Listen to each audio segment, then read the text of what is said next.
Yes. How's it going? You alright, yeah? Yeah, I'm just watching back the Dillian White Povetkin rematch. It was quite a good fight, wasn't it? It was fucking quite entertaining.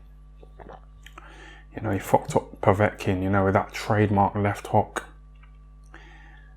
That's his big punch in it, Dillian White. You know, he knocked out Lucas Brown with that, didn't he? You know, smacked him up. Yeah, he smacked him up, didn't he, Dillian White, with that big left hook. That's like his trademark punch. You know, and it landed, didn't it, against Povetkin. You know, even though Povetkin, he was like preparing, you know, for that left hook on the pads. He was like dipping under, wasn't he? You know, practicing avoiding Dillian's big left hook, but it didn't really work out, did it? It's good to see. You know, I said that I like it when Eddie Hearn's fighters lose. You know, I enjoy it when they get beat, but not people like Dillian White and Billy Joe Saunders. You know, I like it when some of Eddie Hearn's fighters win. So it's good to see Dillian White win. You know, I watched the fight on an illegal stream, you know, on the internet, which is a bit snidey, innit? Do you know what I mean? You know, like fucking watching the fight on a live stream. Because like Dillian, you know, he deserves every single penny that he gets, don't he?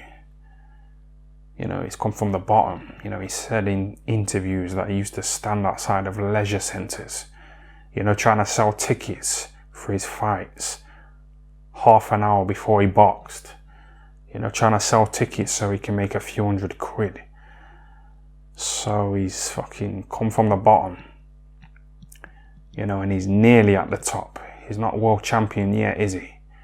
But he's not too far away after that good knockout victory over Povetkin. You know, he's back in there and he's back in the mix.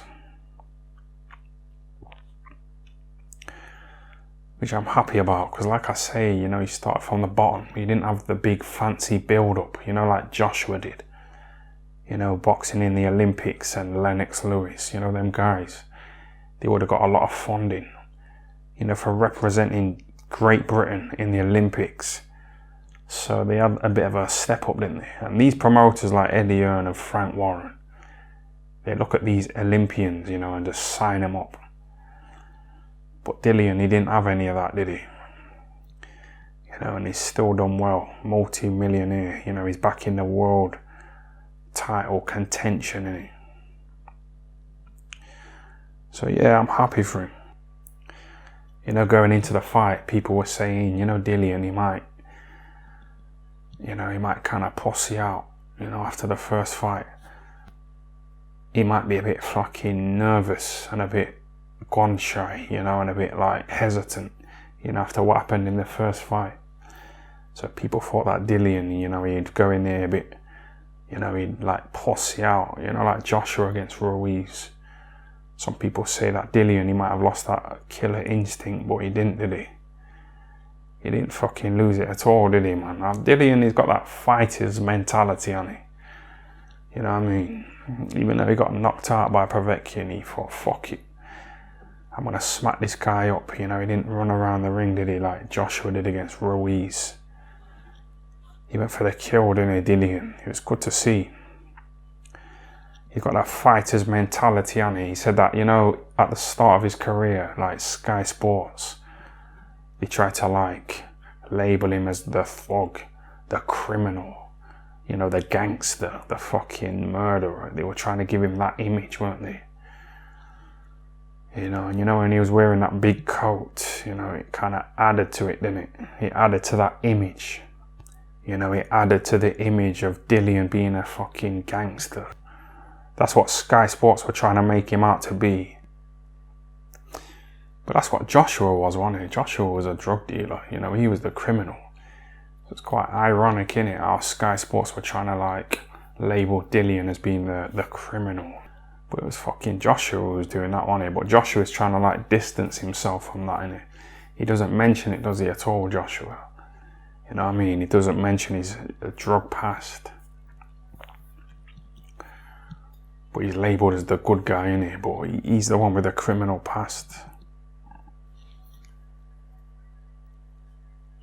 you know, doing community service, chopping up trees. So yeah, Dillian, you know, he didn't posse out, did he? You know, in the rematch with Povetkin, he went for the kill, didn't he? You know, and he's got that fighter's mentality. You know, he did that interview, didn't he, with Coogan. You know, and he said when he was working on the doors in a nightclub, someone hit him with a hammer. That's what he said, didn't he, Dillian? He said someone hit him with a hammer, but he still went back to work the next week.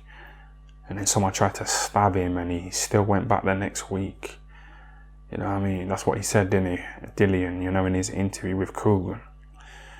But like Coogan, he didn't fucking get into that, did he? He didn't get into it. He should have got into being hit with a hammer.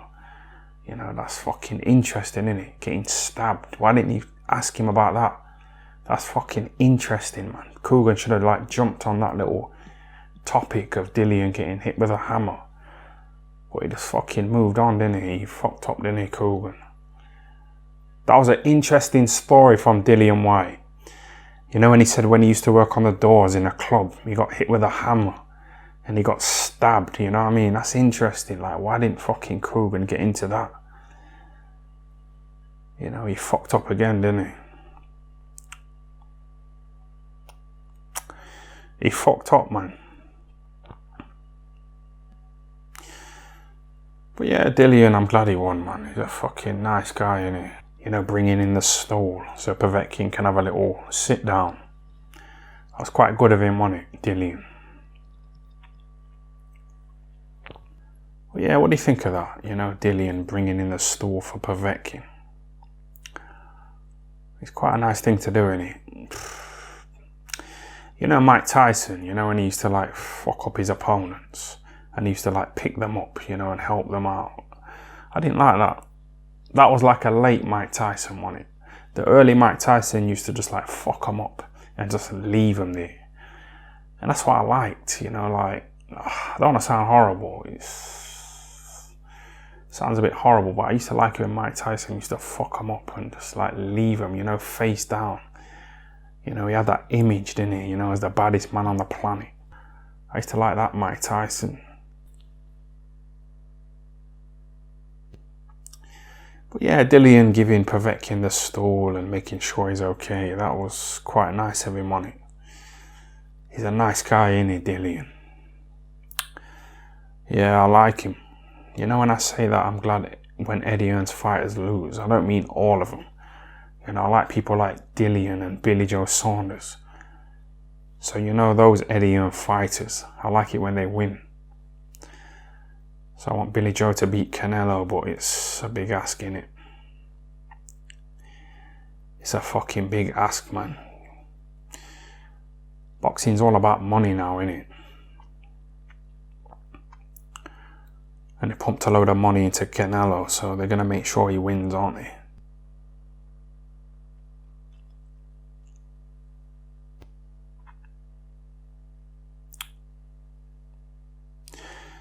But yeah, Dillian White, you know, he's kind of like brought in this fucking Harold Knight, you know, who used to work with Lennox Lewis.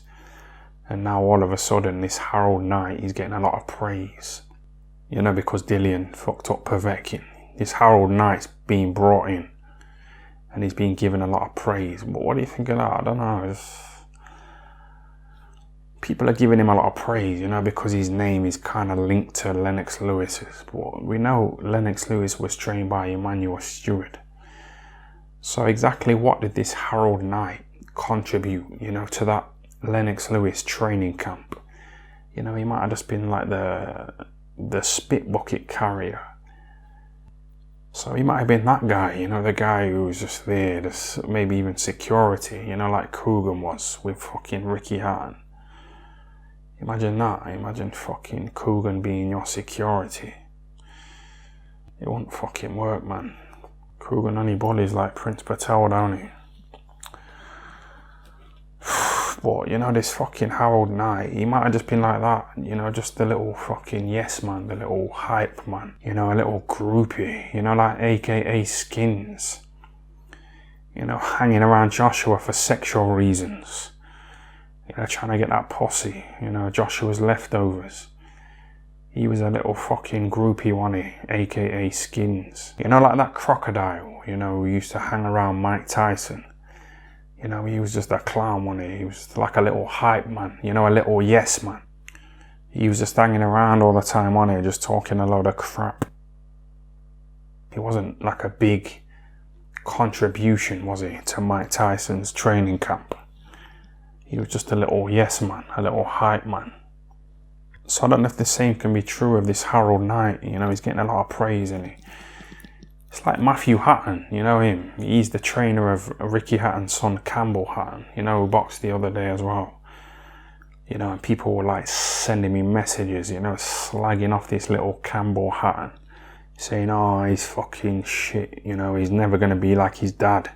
Yeah, do a video slagging him off, but I don't know, it's, you know, Eddie Hearn, he says Campbell Hatton, he's only had 30 amateur fights and he had a lot of pressure on his shoulders, you know, with the big fucking cameras on him and the publicity and the spotlight.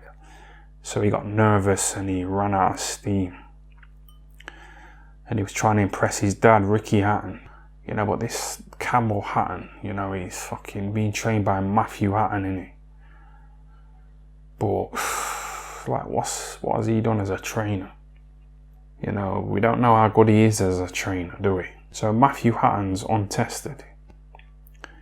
He hasn't done anything, has he? We don't know how good he is as a trainer, do we? You know, Matthew Hatton didn't train Ricky Hatton to become world champion, did he? Ricky Hatton was training with Billy Graham. You know, who wore that body bag and he was getting Ricky Hatton to throw some nice fancy body punches. So Billy Graham was Ricky Hatton's trainer. So, you know, Matthew Hatton, he didn't train Ricky Hatton, did he, to become a world champion? That's what I mean though, like, people assume that Matthew Hatton's going to be a good trainer just because he's Ricky Hatton's brother. And Ricky Hatton was a world champion boxer. So therefore they assume that Matthew Hatton is going to be a good trainer. Just because he went 12 rounds with Canelo and he won a European title. Boxing doesn't work like that, does it? So I don't know how far this Campbell Hatton's going to go, to be honest with you. You know, his dad, Ricky Hatton, he was like an alcohol addict, wasn't he? You know, and a cocaine addict. So Ricky Hatton, he's got that addictive personality, hasn't he? And I think his son, Campbell Hatton's got that as well. Because, you know, he's only about 19 years old. And he's already got like a 2-year-old kid. So he loves pussy, don't he? He got a woman pregnant when he was about 16, 17 years old. And you know, Ricky Hatton, you know, he said in an interview that if his son, Campbell Hatton, is as good at boxing as he is shagging, you know, he'll go all the way. So this Campbell Hatton, you know, I think he's an addict. I think he's a pussy addict. You know, like Coogan. You know, having kids and that. Coogan getting all these women pregnant. You know, and I started to fuck up in boxing, you know, and I started to get into pussy and views. You know, and I started to fucking get really sexual like Coogan. That's when I started to fuck up in boxing. So, you know, this Campbell Hatton, you know, they were all on the Rock of Gibraltar, weren't they? On a little island. So they were probably all on the piss. Hatton, he looked like he was sniffing away as well, wasn't he? His brother Matthew Hatton, he looked a bit fucked up as well in an interview that I seen him in. You know, fucking Campbell Hatton, he was probably on the piss with him, you know, and the coke. Because he probably thought, fuck it, I'm just boxing a little journeyman who hasn't had any wins and he's lost 10 fights.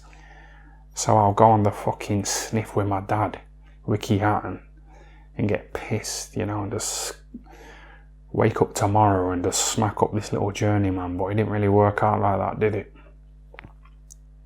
So yeah, I don't know if this Matthew Hatton is a good boxing trainer. You know, he might just be trying to live off the Hatton name. Do you know what I mean? You know, like Harold Knight trying to live off Lennox Lewis's name. Yeah, you know, the knowledge, Spencer Fearon. He said that Dillian was throwing a really good jab because Harold Knight was in his corner. Because Harold Knight was in Lennox Lewis's corner and Lennox Lewis threw a really good jab. So he's trying to like connect the two, innit? Spencer Fear, and he's trying to make a little connection, you know, between Dillian White and Lennox Lewis. You know, both of them having Harold Knight in their corners, and both of them throwing a really good jab. He's trying to connect the two of them, innit? Spencer Fear and the knowledge.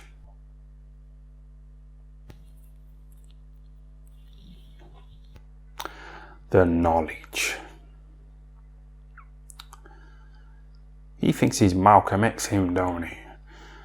You know, calling himself the knowledge and wearing those glasses.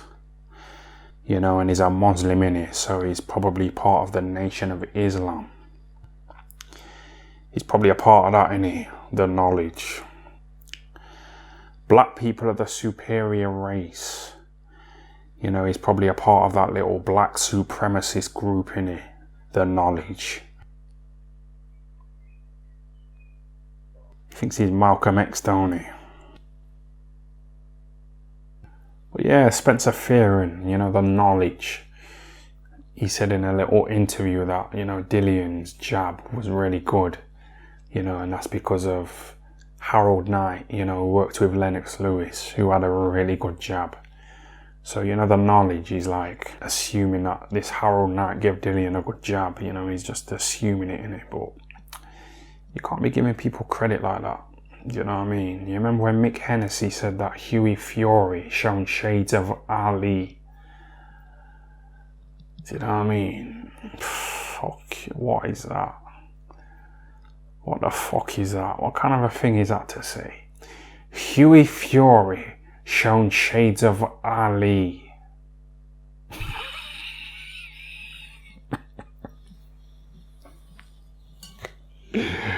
Fucking hell, Mick Hennessy.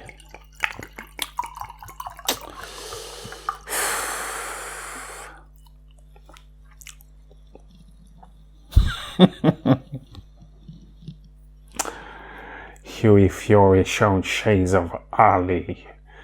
That's what I mean. So, you know, this fucking Spencer Fearon, you know, saying that fucking Harold Knight was responsible for Dillian having a good jab. Just like how fucking Harold Knight was responsible for Lennox Lewis having a good jab. I think he's exaggerating, isn't he? He's fucking exaggerating. He's coming up with these little storylines, isn't he? But yeah, Dillian, he did well, didn't he? It was quite a good show on it. It was quite a good entertaining show. You know, Eddie Hearn, he did well, didn't he? He put on another good show, didn't he? He put on another good show, pay-per-view. It was quite good, wasn't it? He's a good promoter, isn't he, Eddie Hearn? He's quite good. You have to give it him, don't you? You know what I don't like about Eddie Hearn, though? You know, sometimes he like tries to give off this little sob story, don't he? You know, saying, yeah, when I was younger, you know, I was driving around in my Bentley with a chip on my shoulder because people used to say to me, you've only got that Bentley because your dad bought it for you on your 18th birthday. So I used to drive around in my Bentley with a chip on my shoulder, feeling really depressed and angry and bitter because people used to say to me, you've only got that Bentley because your dad bought it for you on your 18th birthday. So yeah, when I was younger, I used to have a chip on my shoulder, you know, living in this big house because people used to say to me, you only live in a really big house because your dad Barry Hearn bought the house. So yeah, I had a bit of a chip on my shoulder when I was younger. That's what Eddie Hearn tries to say to us, don't he? He tries to give us this little sob story, don't he? But we're not fucking having it, man. We're not falling for your little sob stories. We don't care about your little rich man problems. Growing up in a big house that your dad Barry Hearn bought. We don't feel sorry for you and your little rich man problems. Telling us that you had a chip on your shoulder when you was driving around in your Bentley because you didn't buy the Bentley for yourself. Your dad bought it you for your 18th birthday. So you had a little chip on your shoulder. We don't care. We don't care about your little rich man problems. People are facing real problems in the real world. You know, struggling to pay the rent, to put a roof over their heads and their kids' heads. You know, people are struggling, you know, to feed their kids, you know, during lockdown with them losing their jobs. So we don't care about your little rich man problems of you having a little chip on your shoulder, driving around in your Bentley. We don't give a fuck. So just stop trying to give us this little sob story every minute. We don't care, man. We're not interested. We don't feel sorry for you. You know, you're a good promoter, admittedly. So just keep putting on good shows. But just cut out these little fucking sob stories about you having a little chip on your shoulder when you was younger. We don't care. We're not interested, man. We don't give a fuck.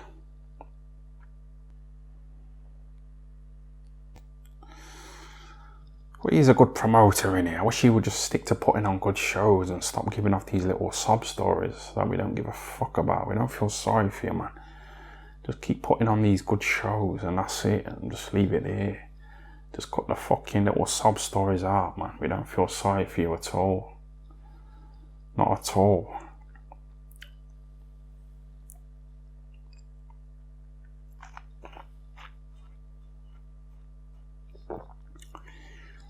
Well, yeah, that'll do, you know. Thanks for tuning in again, yeah. Thanks for that.